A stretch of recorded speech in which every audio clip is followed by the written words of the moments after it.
를 점검합시다. 그리고 가로 열고 정기 검진 그렇게 해놨습니다. 나를 점검합시다. 그리고 정기 검진. 차를 보니까요, 그때그때 꼭 나옵니다. 이번에 정기 검사를 받아야 되겠습니다. 라고 나옵니다. 그리고 건강도 보니까요, 건강검진센터에서 저에게 연락 오기를 건강검진을 받을 해입니다. 라고 연락이 옵니다. 차도 보니까 또 몸도 보니까요, 검진을 하고 나서 꼭 알려준 건 뭐냐면요, 통보를 해줘요. 결과를 알려줍니다. 당신은 혈압입니다. 당신은 당뇨입니다. 고지혈증입니다. 나름대로의 통보를 해주고 나서 이렇게 저렇게 조치를 해 나가야 되겠습니다. 라는 얘기를 해줍니다. 차량도 마찬가지예요. 문제가 있으면요, 합격을 시켜주지 않습니다.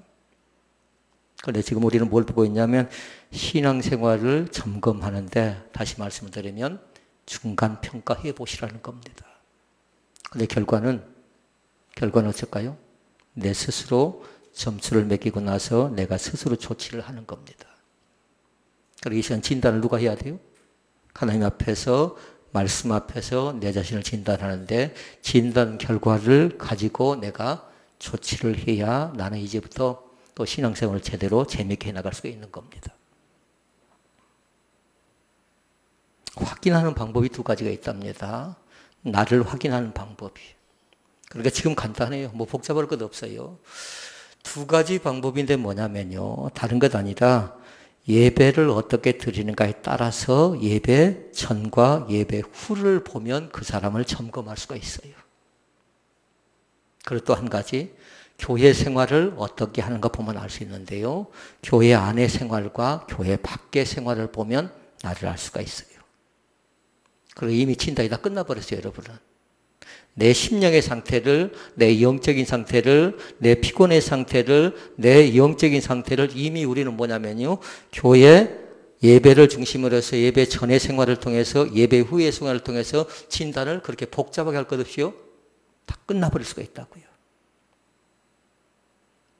신앙생활 어쩐다고요? 교회 안과 밖이 있다고요. 교회 안에서 어떻게 신앙생활 하는가 중요하지요. 교회 안에서 제일 중요한 건 뭐든가요?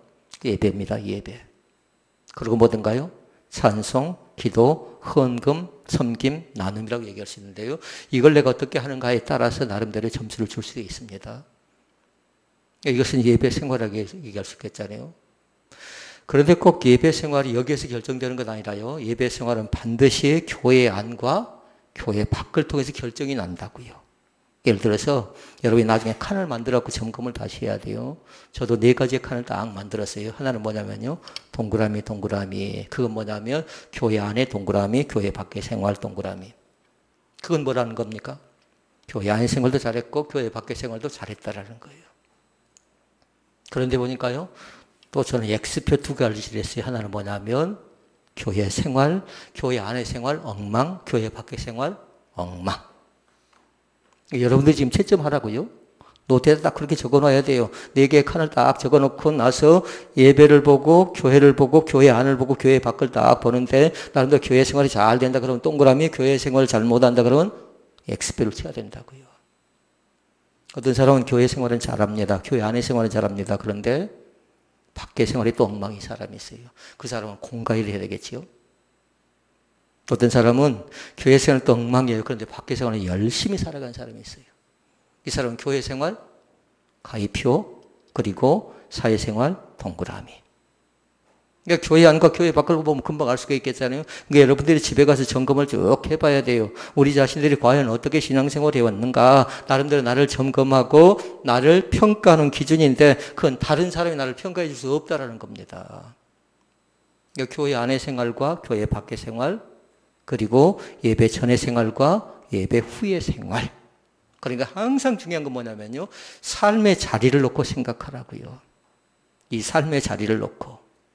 여기에서 예배가 드려지고 끝나는 거 아니라는 겁니다. 지금 이 시간도 집중하지 못하고 있다라면 여기서 은혜를 받을 수 없지만요, 그러나 집중해서 은혜 받고 나면 그 다음에 삶의 자리는 어쩌라는 거예요?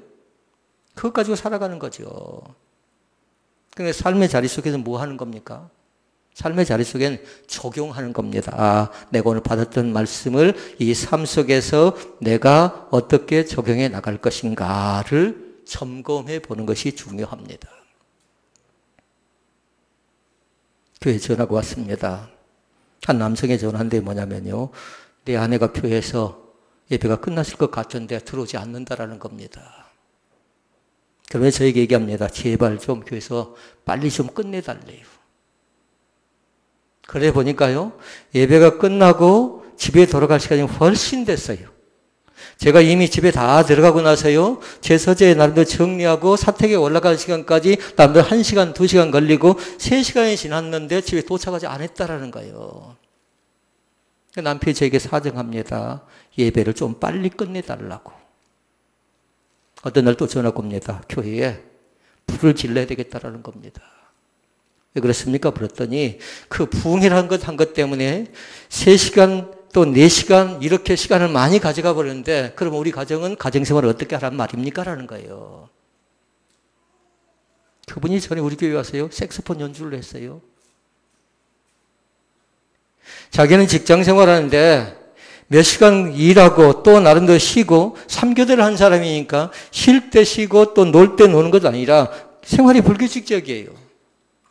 밥 먹는 시간이 불규칙적이에요. 잠자는 시간이 불규칙적인데 나름대로 아내가 나하고 사이클을 맞추지 않는다라는 거예요. 그래서 그 교회 그냥 놔두면 안 된대요. 불을 질러야 되겠다라는 겁니다. 그래서 제가 전번에 우리 교회 오셔서 나름대로 같이 앉아서 얘기를 나누면서 물었습니다. 전에 저에게 전화해서 이 교회를 불지르겠다고 했던 그 말 기억나냐고 하니까 웃고 마시더라고요. 그분은 지금 뭘까요? 많이 변화가 되어졌어요. 많이 달라졌다고요. 전에는 그 자신이 철저했어요. 예배 전에, 예배 후에 이건 우리가 점검하는 건데요. 그 사람이 점검한 건 뭐냐면 신앙생활을 하지 않는 사람이니까 다른 것 아니라 교회 안에 생활하는 것처럼 교회 밖에 가정에서도 이렇게 좀 살아주라는 거예요. 교회 11조 꼬박꼬박 잘하고 교회 가서 기도 잘하고 찬양 잘하고 헌금 잘하면서 왜 가정생활을 왜 나에게는 이렇게 홀대하고 나에게는 이럽니까? 라는 거예요. 그러면서 얘기합니다. 그딴 교회를 내가 계속 나도 다녀야 되는 겁니까? 라는 거예요. 모든 교회가 다 그러냐는 겁니다. 그리고 점검을 잘 해보라고요. 과연 우리 교회가 어떤 교회인가를 잘 점검해 보라고요. 그리고 내가 지금 현재 어떤 신앙생활을 하고 있는가. 그러면서 우리 교회가 가능성이 없다. 그럼 이 교회 다니지 말고요. 다른 교회로 가셔야 돼요. 그러나 중요한 거 있어요. 여기서 나름대로 인정받는 사람이 또 다른 곳에 가서 잘하는데요. 여기서 엉망을 하고 대충 하고 건성을 했던 사람이 다른 곳 가면 잘하겠다? 그건 좀 아이러니하지 않나요?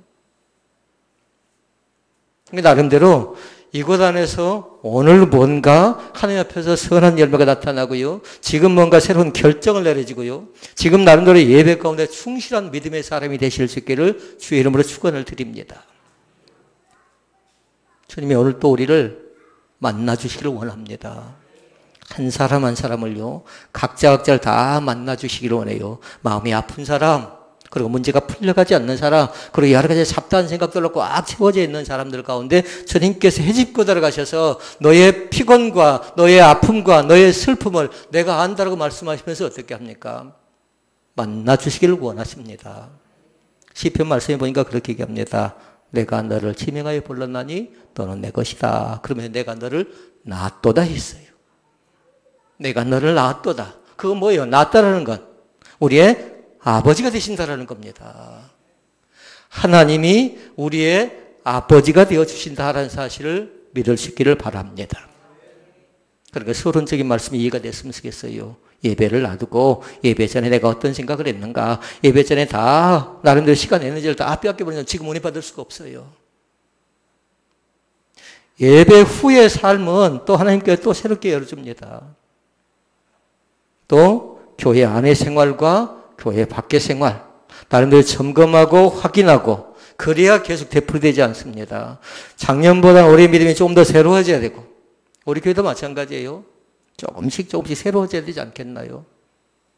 계속 구태의연하면요 교회는 발전이 없답니다. 그러면 나중에요 골마서 문제가 되고 나중에 터질 가능성이 있어요.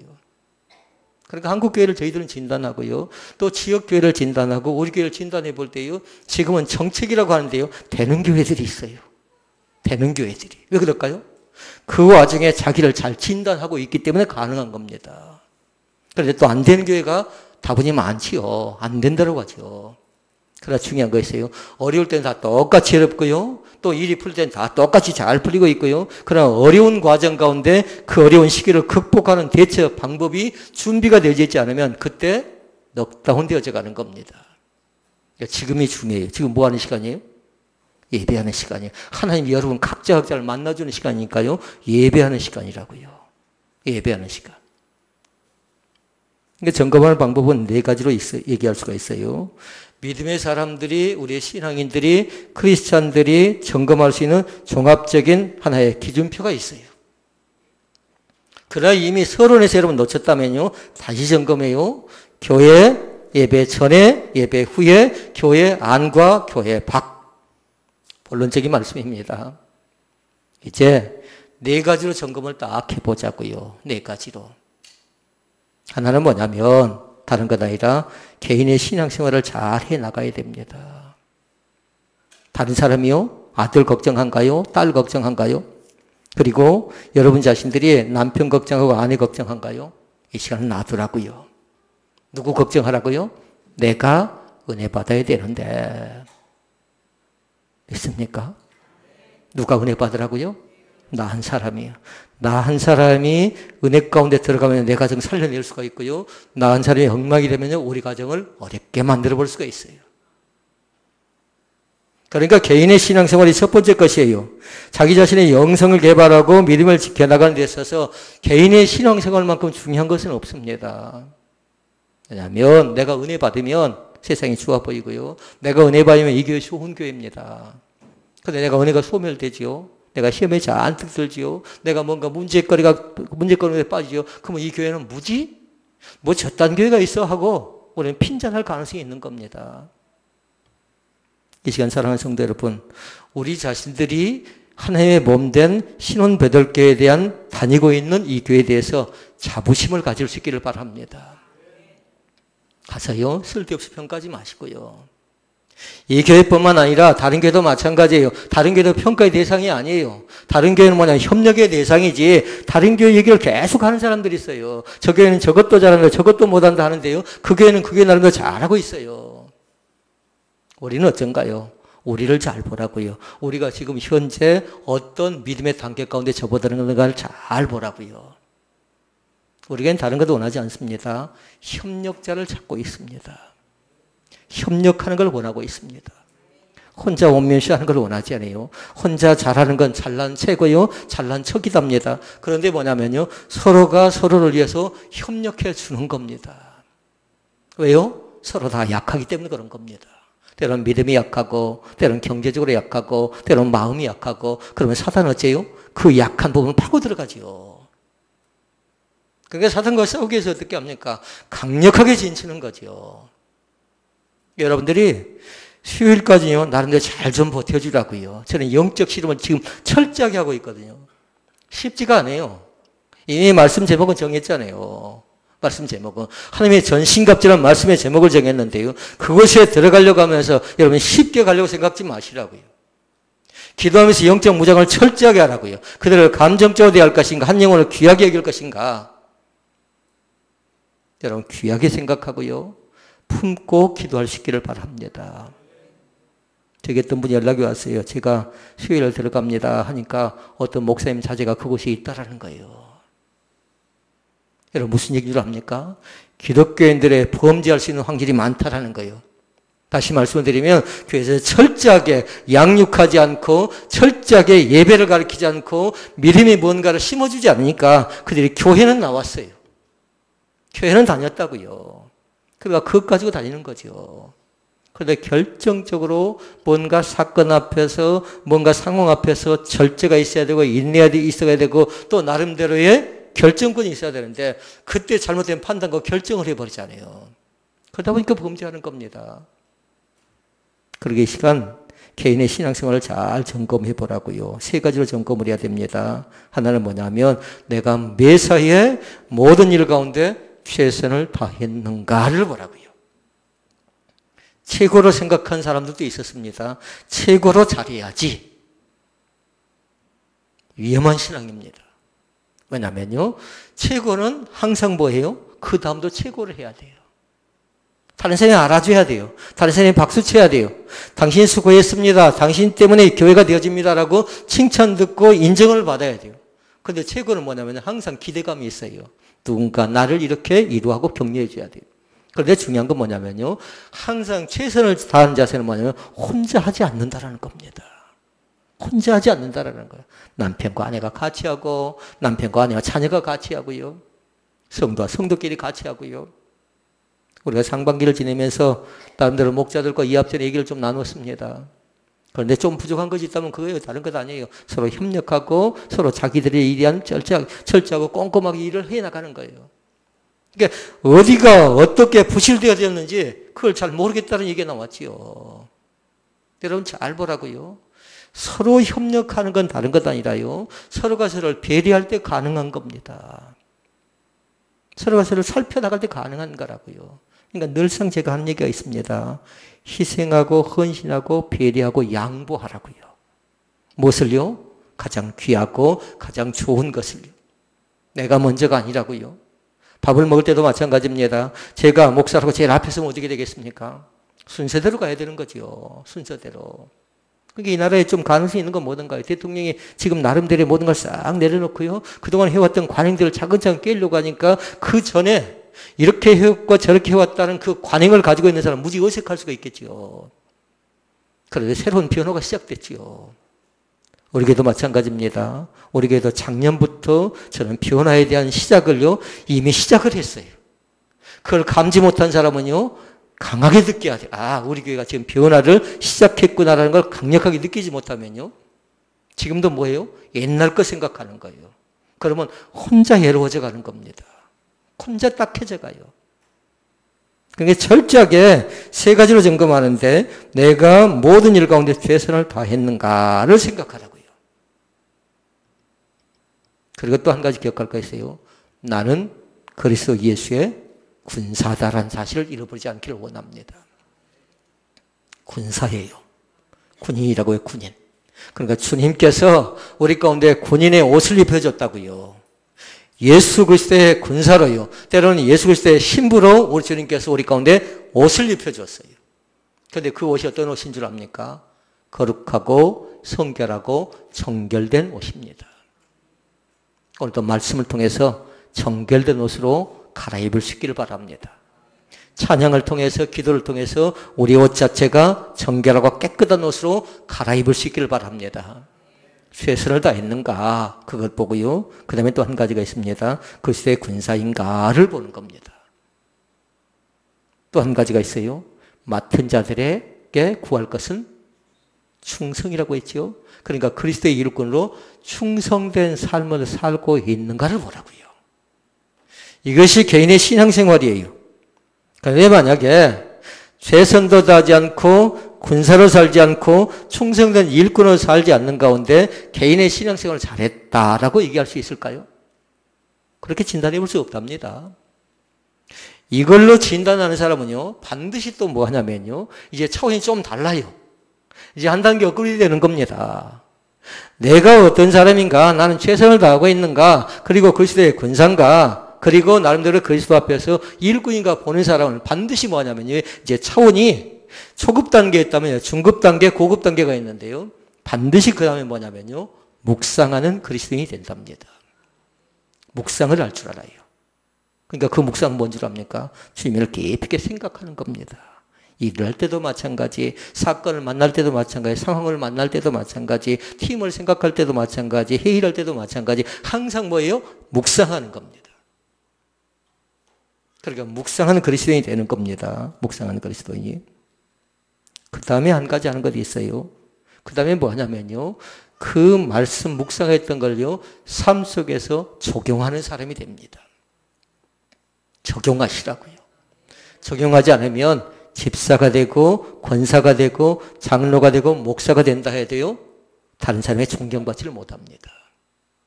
그러니까 존경받는 그리스도인이 되려고 하면 철저하게 그것을 긍정으로 묵상하고요. 그리고 그 긍정으로 묵상했던 걸 어떻게 하라고요? 삶 속으로 끌어들여서 그걸 철저하게 내가 때론 손해가 되고 때론 내가 아픔이 되고 때론 나에게 발전이 되지 않는다 할지라도 그것을 삶 속에 적용해 나가려고 예를 쓰는 겁니다. 그러고 나서 비로소 그때 뭐 하냐면요. 그때 나누어야 되는 겁니다. 그때. 무턱대고 나누는 것 아니에요. 그러니까 자기의 돈을 드리고 자기의 가진 걸 드릴 줄 아는 사람들은 이 단계까지 나가는 사람들이 협력하면서 내 걸 들어가면서 내가 하지 못하니까 당신이 하고 있으니까 내가 이렇게 협력하겠습니다. 그 마음이 열려지는 겁니다. 이것이 좀 이해가 됐으면 좋겠습니다. 두 번째 과정 그렇게 쉬운 것은 아니에요. 묵상하는 것이 시대이 되고 그리고 삶 속에 적용을 시켜나가고 그리고 삶 속에 적용했던 것 가지고 또 나눈다는 것. 내 것을 드린다는 것. 내 것을 포기한다는 것. 그런데 이것이 뭐냐면요. 제자도예요. 제자도는 다른 것 아니에요.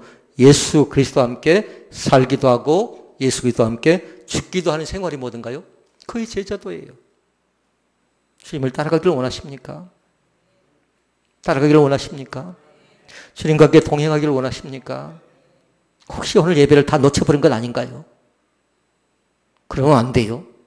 이미 서론에 놓쳐버렸다면 본론에서 잡아야 돼요. 이미 말씀이 다 끝났어요.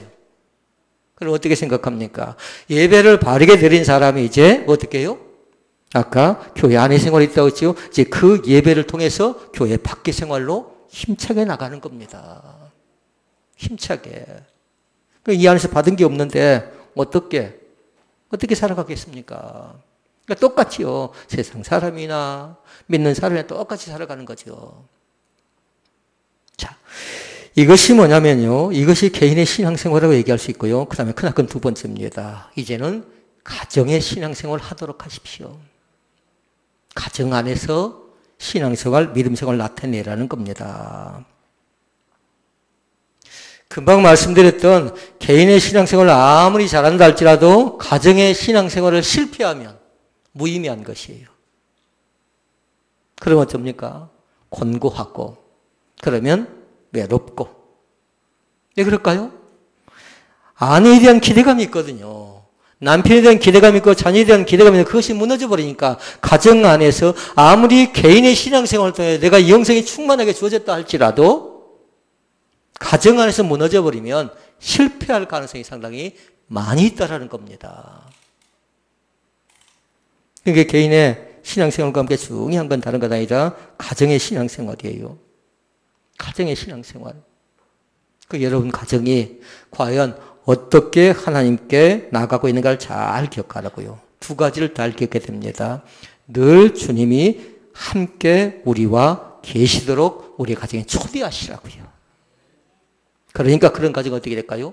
예수를 섬기는 가정이 되어지는 겁니다. 믿습니까? 늘 예수 그리스도를 가정에 초대하고 모시고 주님이 나와 함께 하실 것입니다 하고 초청하시라고요. 그리고 또 한 가지가 있어요. 반드시 뭐 해야 되냐면요. 가정의 주인이 주님 되시도록 인정하시라고요. 그리고 우리는 그렇게 얘기하죠. 나의 주, 나의 아버지가 되십니다. 이렇게 얘기합니다. 주님이 늘 함께 하시도록. 그리고 가정의 주인이 누구예요? 주님. 아멘. 아멘. 가정의 주인이 누구라고요? 예수 그리스도예요. 나의 생각이 또 나의 감정이 나의 의지가 주인 되면 안 돼요. 아빠의 생각도 중요하고 엄마의 생각도 중요하고 자녀의 생각도 중요해요. 그런데 주님의 생각은 훨씬 더 중요합니다. 믿습니까? 그러니까 목사의 생각 중요한가요? 안 한가요? 중요한 겁니다. 여러분의 생각 중요합니까? 안 합니까? 중요합니다. 그러나 뭐예요? 주님의 생각보다 앞서서 안 되는 겁니다. 우린 계획 다 해놨어요. 그런데 뭐냐면요. 주님의 생각, 그 계획이 가치가 없대요. 그럼 어떻게 될까요? 속상하지만 내려놓는 겁니다. 근데 그것이 되는 사람은 믿음이 좋은 사람이고요. 안 되는 사람은 다시 해야 돼요. 기초부터. 기초부터 다시 해야 되니까 좀 힘겹긴 하겠죠. 무엇이 어디서 어떻게 잘못됐는가 진단하고 나서 진단 결과에 따라서 나중에 처방과 또 나름대로의 이렇게 저렇게 살아가는 건 어떻게 합니까? 본인이 해나가야 되는 겁니다. 그게 쉽지 않겠잖아요. 그러니까 반드시 가정의 신앙생활을 하는 사람들은요, 두 가지를 또 꼭 해야 돼요. 하나는 뭐냐면요, 가정 안에서는 어떤 한이 있더라도요, 주장하는 자세를 취하지 말고 한 마음 한 뜻된 생각을 같이 공유할 수 있기를 바랍니다. 누가 주관하고 계십니까? 아내들이 남편을 다 주관한가요? 남편들이 아내를 다 주관해버린가요? 그런데 성경은 그렇게 얘기하지 않으세요? 서로 하래요, 서로. 서로 사랑하래요. 근데 우리가 금방 이제 알 수 있지요. 아, 저 가정은 아내가 다 하고 있구나. 남편이 다 하고 있구나. 아니라고 해도요. 이제 우리는 금방 몇 년을 같이 살아니까 금방 알 수 있는 겁니다. 이제 그전까지 그랬다 할지라도 이제는 자기 자리에 들어가도록 하세요. 남성은 남성의 자리에 들어가고요. 아내는 아내의 자리에 들어가야 남성의 권위가 세워지고 아내의 권위가 세워지면요. 남성의 기가 살지요. 그럼 사회가 밝아져 간답니다. 교회가 새로워져 간답니다. 아내의 기가 살지요. 그럼 뭐냐면 기도가 깊어져 간대요. 왜요? 안정감이 있으니까 그런 거죠. 안정감이 있으니까. 그러니까 가정생활을 잘 하려면 한 마음 한 뜻된 그런 공동체 의식을 갖는 것이고요. 그리고 또 한 가지가 있습니다. 서로가 서로를 생각해 줘야 돼요. 우리나라 IMF 때요. 청소년들 IMF가 오지 않았답니다. 교회도 똑같아서요. 어른들은 내피하려고 하고 전력하려고 아끼려고 하는데요. 교회 안 아이들은 어쩔 줄 압니까? 에어컨 함부로 막 켜놓고 가버렸고요. 전기 함부로 켜놓고 그냥 가버렸고요. 하찮은 것 같아도요. 어른의 생각과 아이의 생각이 달랐어요. 그런데 그것은 뭐냐면요. 같이 공유를 못했기 때문인 거예요. 그러니까 전번에 저에게 누군가 물었어요. 목자들 모임에 항존직을 부르고 예비 목자를 부릅니까? 라고 질문했어요. 왜 그런 줄 압니까? 공유하려고 그런 겁니다. 공유하려고. 목자가 공유할 것이 있고요. 목자와 또 나름의 항존직과 예비 목자가 공유할 것이 있기 때문에 그래요. 우리 교회는 특권층을, 차별화를 그거 원하지 않아요. 그 어떤 특권층도 존재해서는 안 돼요. 우리 교회는. 그러니까 나름대로 어떻게 하면 서로가 서로를 이해할 것인가, 이해하지 못하면 거기서 뭐가 생겨나요? 자기 주장이 나타나니까 오해가 생겨날 가능성이 있는 겁니다. 이제부터는 누가 더 이해를 많이 하는가를 보라고요. 그러면 믿음이 깊어진 거예요. 그러나 이해를 하지 못하고 오해하면서 자기의 감정을 컨트롤하지 못하면 그 사람은 계속 어쩝니까? 힘들어지죠. 그다음에 또 한 가지가 있습니다. 그것은 뭐냐면요. 철저하게 가정의 신앙생활을 통해서 덕이 나타났으면 좋겠어요. 참 저 가정은 덕스러운 가정이다라는 거예요. 왜 그럴까요? 항상 그것에 덕 옆에는 은혜가 가고요. 은혜 옆에는 말씀이 간답니다. 덕은 그냥 나타나지 않아요. 은혜 받은 사람이 덕스럽게 말하고 그리고 말씀이 있는 사람이 덕스럽게 말합니다. 이건 따로 뗄 수가 없어요. 원망 옆에 불평이 가는 것처럼 원망 옆에 불신이 가는 것처럼 덕 옆에는 은혜가 가고 또 뭐가 간다고요? 말씀이 같이 간다고요. 그럼 어떻게 된 줄 압니까? 매사가 감사합니다. 아멘. 매사가 감사할 수 있답니다. 좀 부족해도 감사할 수 있고요. 좀 상대방이 실수해도 감사할 수 있고요. 평가하지 않고 판단하지 않는답니다.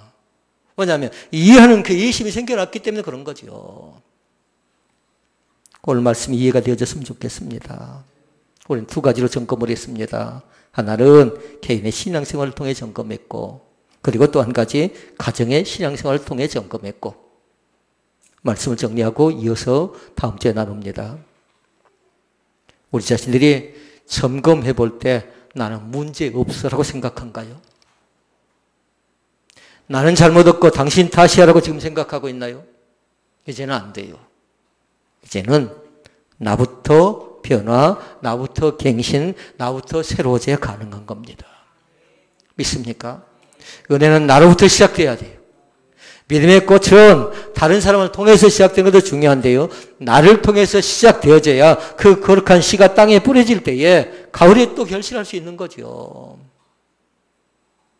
여름에 좀 덥긴 하죠. 또 힘겹게 일하고 있죠. 새벽에 일찍부터 땀 뻘뻘 흘리고 있죠. 그런데 뭐냐면요. 그 땀 흘림의 대가는 하나님께서 그냥 놔두지 않습니다. 우리 성도들 가운데 공짜 바라지 마시고요. 땀 흘린 만큼 정상적으로 하나님께서 나에게 보상해 주고 나에게 하나님께 선한 열매 허락해 줄 걸 믿으실 수 있기를 바랍니다. 오늘 중간 점검을 잘 하시고 나를 잘 점검해 봤다가 예배 전의 생활이 어떤가 그리고 예배 후의 생활이 어떤가 그리고 교회를 놔두고 교회 밖의 생활과 교회 안의 생활을 네 가지로 점검하라고 했어요. 그러면 나 자신이 진단되어집니다. 그러나 어둡게만 생각하지 마시고 이미 은혜 받으면 또 이걸 극복할 수 있는 힘이 우리 가운데 독수리의 날개치가 되는 새 힘을 우리 가운데 허락해 주실 것을 믿습니다. 나는 연약하고 나는 부족하지만 내 안에서 강력하게 역사하시는 그 주님을 바라보고요. 매달리는 그 신앙의 선한 열매가 나타나시기를 주의 이름으로 축원을 드립니다. 주님 감사합니다.